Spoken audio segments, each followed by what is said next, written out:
Et bonsoir, bonsoir tout le monde. Ça y est, le printemps a commencé avec les bonnes résolutions que tout le monde a pris.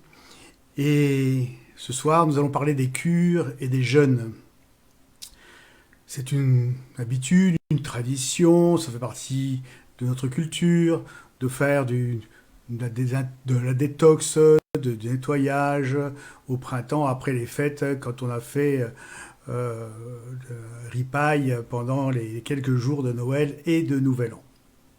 Alors, nous allons aborder un petit peu cette notion de cure ou de jeûne, euh, parce que cette année, c'est une année quand même un peu particulière. On l'a vu il y a 15 jours quand on a parlé de cette nouvelle année du tigre, où nous démarrons une année avec des difficultés, avec des déficits dans notre organisme.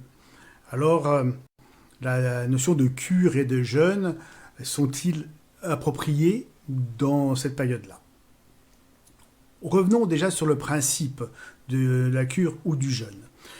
Cette notion de cure ou de jeûne euh, demande à ce que nous fassions un acte volontaire sur notre organisme pour pouvoir en modifier son fonctionnement.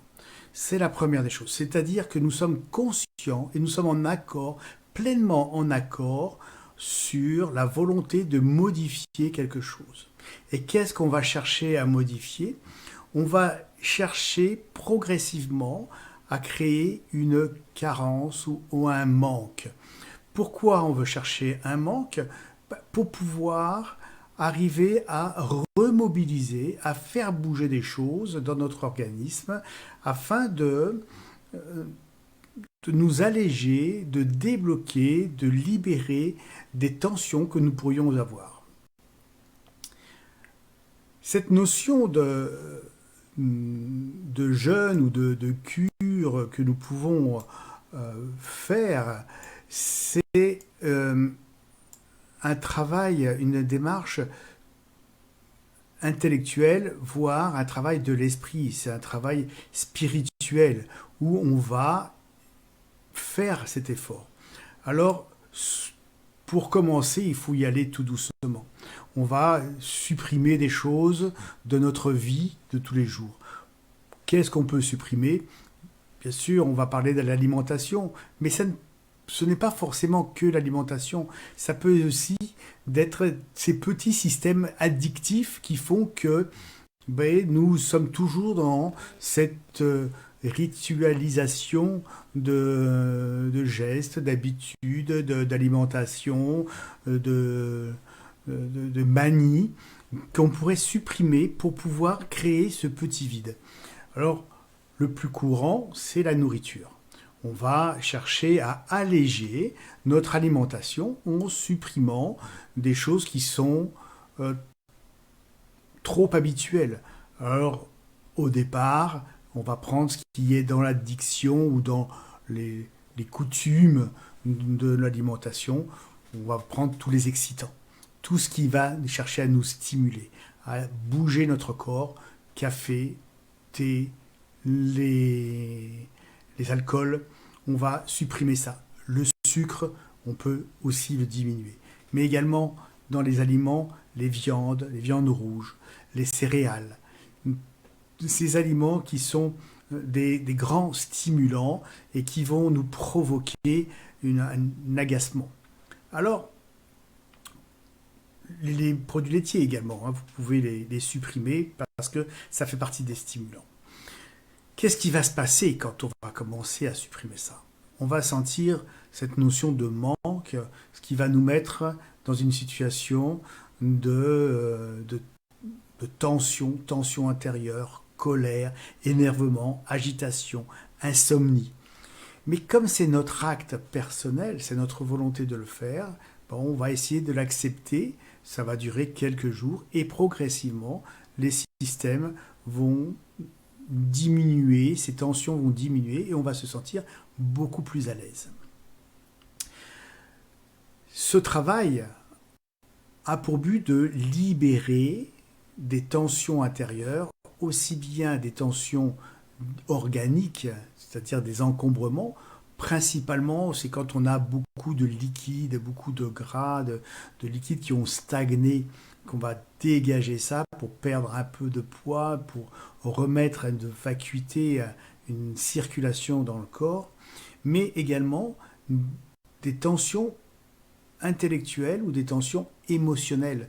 C'est-à-dire que ça va nous libérer des préoccupations, des, des soucis, des émotions, des colères. On va aussi faire ce travail-là. Tous ces sentiments de regret, reproche, remords, souvenirs du passé vont être libérés par ce temps où on va se consacrer à rien, à un vide, à accepter qu'on soit dans une carence. Alors c'est un moment où on peut euh, travailler notre esprit par des techniques de méditation, de contemplation. On peut marcher, on peut respirer, on peut chanter, on peut faire une gymnastique qu'on n'a pas l'habitude de faire. Ce qui est intéressant, c'est de faire justement des choses dont on n'a pas l'habitude et ne pas les faire en excès, mais juste à la juste valeur de quelque chose qu'on rajoute ou on nous laisse le temps dans cette période pour pouvoir modifier notre rythme intérieur. Progressivement, notre rythme va changer, on va se détacher de tout ce qui était dans notre encombrement, on va être un peu plus à l'écoute de notre corps, on va être un petit peu comme les sportifs. Le sportif, avant une activité, une compétition, il ne va pas faire un repas opulent, il va manger léger, il va se mettre plutôt à la diète pour pouvoir être libre, détaché de toute tension intérieure, pour pouvoir réaliser son exploit. Mais également, comme tous les artistes, un chanteur ne viendra pas sur scène après avoir fait un gros repas. Il ne pourra pas chanter correctement. Il faudra qu'il se mette dans une situation de vide pour en extraire le meilleur. Eh bien, la cure et le jeûne font partie de ce genre de petit exercice de l'année où on va se mettre dans un état de carence, de manque, pour extraire le meilleur de nous-mêmes afin de nous réaliser, afin d'avancer dans notre vie. Dans ce retrait des aliments, il faut bien manger des choses, alors on va favoriser plutôt des alimentations plus légères, plus cuites à l'eau et à la vapeur, que des choses frites, grillées, cuites à feu fort, parce que ça consomme beaucoup de liquide. Et donc on favorisera des fruits et des légumes. On, on peut également, dans ce temps, pour ne pas être affamé, avoir l'impression d'un manque, de ne pas avoir de remplissage au niveau du ventre, de prendre conscience de ce que représente la saveur du fruit ou du légume que l'on mange, avec prise de conscience de tout l'effort qui a été mis en place pour que ce fruit ou ce légume arrive sur la table. C'est-à-dire de la pousse de la première graine qui a permis de donner un arbre avec cet agriculteur qui a récupéré, ramassé le fruit ou ramassé les légumes, qui les a amenés avec les transporteurs, avec les marchands, et ainsi de suite. Toute cette chaîne alimentaire qui ont contribué à cet apport d'aliments sur la table. On peut avoir de la gratitude à ce moment-là pour toute cette chaîne alimentaire qui va nous nourrir. Il est aussi intéressant de profiter de la saveur. Et justement, ces aliments qui sont cuits légèrement ne sont pas dénaturés par une cuisson trop forte. Alors profitez du goût et de la saveur. C'est un moment de tranquillité, un moment de silence, un moment où on va un peu plus se recueillir dans ce repas et petit à petit, on va se nourrir de toutes ces saveurs et on n'aura pas besoin de se remplir de façon inconsciente quand on se jette sur des gros repas. Et puis, progressivement, la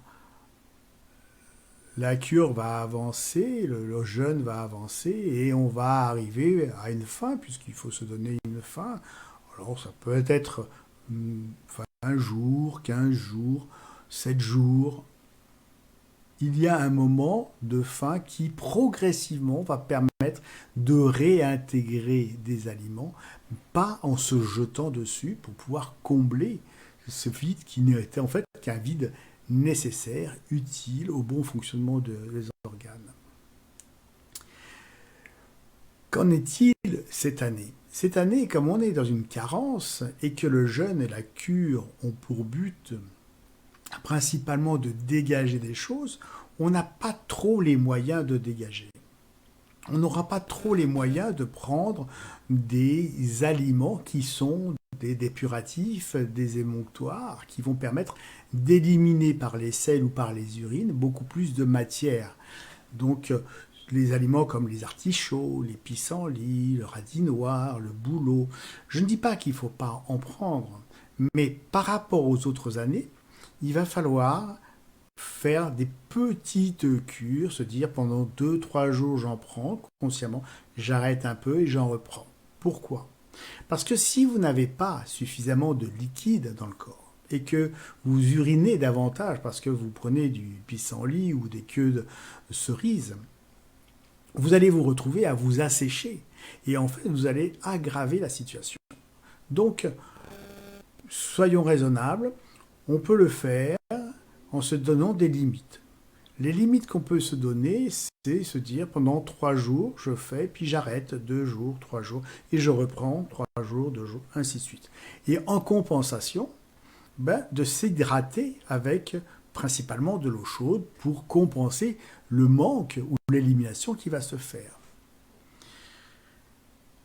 Dans ce temps de jeûne ou de cure, il est important non pas de faire l'effort avec violence et ne pas s'écouter, mais plutôt de s'écouter et de s'observer. Si vous commencez à observer que vous avez un assèchement après un repas parce que vous avez mangé trop de choses qui vont être un peu trop amères et qui vont faire trop descendre les liquides vers le bas et les éliminer, ou que vous vous rendiez compte qu'au bout de quelques temps, vous ayez des petites douleurs lombaires, une espèce de raideur, ou d'agitation nocturne, ou la sensation d'avoir la bouche sèche, ou avoir des urines plus odorantes ou plus foncées. Vous devez arrêter la cure, vous devez cesser momentanément, le temps que l'organisme se recharge. Et puis, vous reprendrez après. C'est vraiment une année particulière où on se rend bien compte que ce démarrage excessif nous donne envie de faire plein de choses, mais derrière, on n'a pas trop les moyens de faire et de tenir le cap. Alors les cures, les jeûnes, c'est très bien. Restez plus dans cette notion de vide que vous allez créer en vous, vous appuyez sur ce vide, mais ne vous asséchez pas, ne perdez pas trop dans vos selles ou vos urines. Il est plutôt préférable de bien faire travailler les organes par un moindre travail, moindre excitation, que de les forcer à éliminer. Vaut mieux qu'ils fassent bien le travail de ce qu'ils ont à trier, à digérer, pour que progressivement, le fait qu'il y ait moins de choses à transformer, à digérer, fasse qu'ils se reposent, qu'ils se mettent dans une attitude confortable et de non-épuisement. Voilà sur cette petite intervention que je voulais vous dire sur les jeûnes et les cures, puisque actuellement on commence à me solliciter, à dire qu'est-ce qu'il faut que je fasse ou ça. Donc soyons raisonnables, écoutez-vous, observez-vous et pas d'abus cette année. Il faut tout contrôler dans notre activité. Il faut faire attention de ne pas exagérer et ne pas se laisser emballer par un excès de plaisir. Donc je vous dis à bientôt et je vous souhaite une bonne soirée. Au revoir.